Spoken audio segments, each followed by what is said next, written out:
Salut et bienvenue dans cette nouvelle vidéo.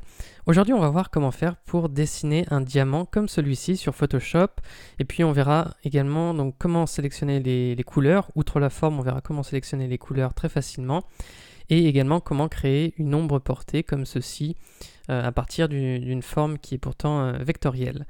Donc c'est parti, on va commencer par créer un nouveau document. Je vais le faire, admettons, de 800 pixels par 800 pixels. Je fais créer.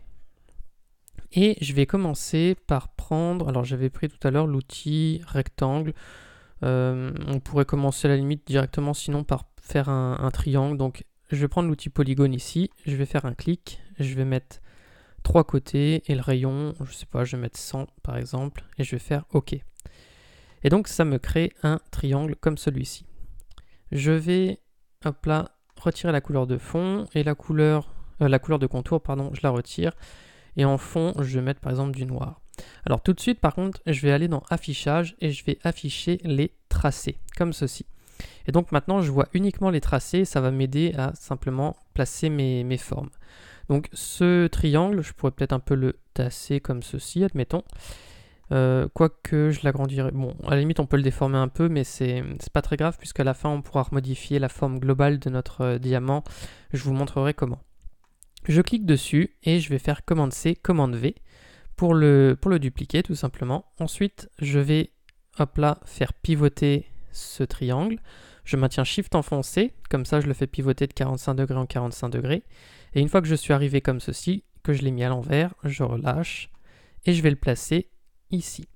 Donc grâce au magnétisme, il me trouve automatiquement le point pour le relier, donc c'est très pratique. Ensuite, je vais maintenir Shift et Alt enfoncé en même temps que je clique dessus et je le déplace vers la gauche. Donc je répète, je maintiens Shift et Alt enfoncé en même temps que je le déplace vers la gauche et ça me le duplique. Donc je relâche le clic également. Alors, j'ai pas besoin de la visite guidée. Voilà. Et donc une fois que j'ai relâché le clic, j'ai cette forme-là. Ensuite, je vais encore une fois faire commande C, commande V. Je duplique ma forme et celle-ci, je vais la placer ici. Donc pour faire voilà, une forme à peu près comme celle-ci. Et maintenant, celle-là, je vais l'étirer beaucoup plus. Voilà, à peu près comme ça. Pour avoir ce genre de forme. Ensuite, je vais prendre la plume. Je vais faire un clic voilà, sur le point d'ancrage que j'ai ici. Je vais faire un clic sur le point d'ancrage qui est également ici. Et ensuite, je maintiens Shift enfoncé. Ça m'oblige comme ça à faire un point, vous voyez, je ne vais pas faire un point un peu au hasard. Comme ça, le fait de maintenir Shift enfoncé, là je suis sûr de faire un point correct. Je vais me mettre, admettons, ici. Et ensuite, je boucle en revenant sur le point de départ. J'appuie sur commande et je fais un clic à côté, ou alors vous appuyez sur CTRL sur PC. Donc commande sur Mac, CTRL sur PC, je fais un clic à côté et comme ça, ça me désélectionne la forme que j'ai créée. À présent, je vais recommencer, je vais faire un point par exemple ici, donc sur le point d'ancrage, et je crée un triangle comme ceci. Donc je reprends mon outil sélection, voilà, on a cette forme-là qui apparaît.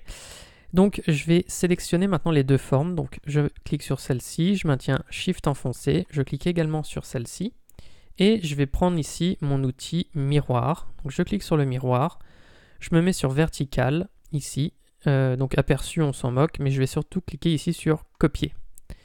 Et maintenant je prends directement mon outil ici sélection, je maintiens Shift enfoncé, ça me l'a copié que sur un seul axe, donc il est toujours sur le même axe, et en maintenant Shift enfoncé je le déplace et vous voyez grâce au magnétisme, encore une fois, je vais trouver le point ici naturellement qui m'aide à trouver la forme.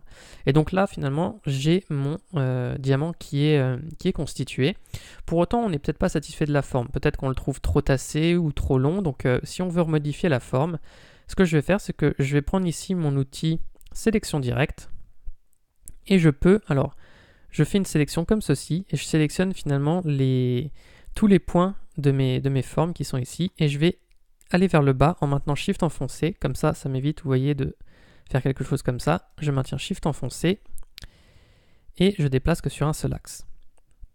Donc ça me permet de l'étirer comme ça, donc après, à vous de voir la forme que vous voulez lui donner. Également, si je trouve par exemple que toute cette partie-là est trop haute, eh bien je sélectionne tous les points, donc toujours avec mon outil ici, sélection directe. Et une fois que je les ai sélectionnés, je les baisse, donc je maintiens Shift enfoncé encore une fois, pour ne déplacer à chaque fois que sur un seul axe. Et ce que je peux faire aussi, si je veux lui donner encore un peu plus de relief, eh bien, je sélectionne uniquement les points ici, et je maintiens Shift enfoncé, et je le relève comme ceci. Donc c'est la forme que j'ai donnée à mon précédent diamant tout à l'heure. Donc une fois que j'ai fait ça, la forme elle est bonne, donc je vais faire affichage, et je vais recliquer sur aperçu. Seulement donc ici maintenant tout est noir, donc il va falloir que je sélectionne les couleurs. Alors pour ça, je vais cliquer, alors soit je peux tout sélectionner et je choisis une couleur. Alors admettons que je prenne du bleu par exemple, tout à l'heure je l'ai fait en bleu. Ce qui va se passer, c'est que maintenant que j'ai sélectionné du bleu, donc il est ici, je vais cliquer ici donc sur la première forme à gauche.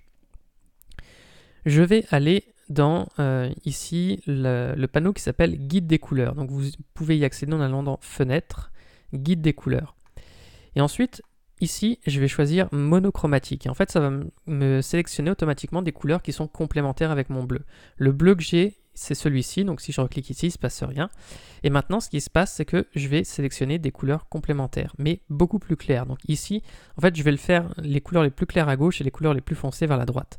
Donc ici, je sélectionne quasiment un blanc, enfin un bleu vraiment très très pâle. Et ensuite, la forme là, je vais lui mettre la couleur qui est juste à côté. Et ainsi de suite. Et je remonte naturellement. Alors là, du coup, ce sera ma couleur sur ce triangle-là, ma couleur que j'avais sélectionnée. Et ensuite, si je veux donc mettre mes couleurs en bas, alors ici, je vais tout simplement sélectionner la couleur qui était un petit peu à gauche. Ici, je vais sauter une couleur à chaque fois ici. Donc cette fois-ci, je vais, plutôt que de prendre celle-ci et de remonter d'une couleur à chaque fois, je vais sauter de une et la dernière, je vais prendre celle-ci. Voilà, donc c'est important de ne pas remettre la même couleur parce que sinon, vous voyez, ça vous fait quelque chose de bizarre. Donc on remonte d'une couleur. Donc finalement, vous faites plus, vous partez d'ici à droite, vous remontez de plus 1 à chaque fois, et ensuite, vous repartez de la couleur la plus foncée, et vous faites finalement plus 2 à chaque fois, et vous sautez une couleur, et vous y revenez. Et là, du coup, ça vous fait quelque chose de cohérent au niveau des couleurs. Alors après, moi, j'ai pris ces couleurs-là très rapidement. Alors j'observe que j'avais finalement pas pris tout à fait celle-ci. Alors celle-ci, je la trouvais un peu foncée, c'est vrai. Donc j'ai certainement recliqué sur celle-ci, donc c'était les deux mêmes. Et ensuite, une fois que j'étais dessus, je suis allé dans le panneau ici et j'ai simplement sélectionné une couleur un tout petit peu plus foncée comme ceci. Je la trouvais un peu trop brute celle-là, donc voilà. Après, ça c'est une astuce d'utiliser ce panneau. Bon, pour le bleu ça fonctionne bien, peut-être que pour une autre couleur ça fonctionnera moins bien.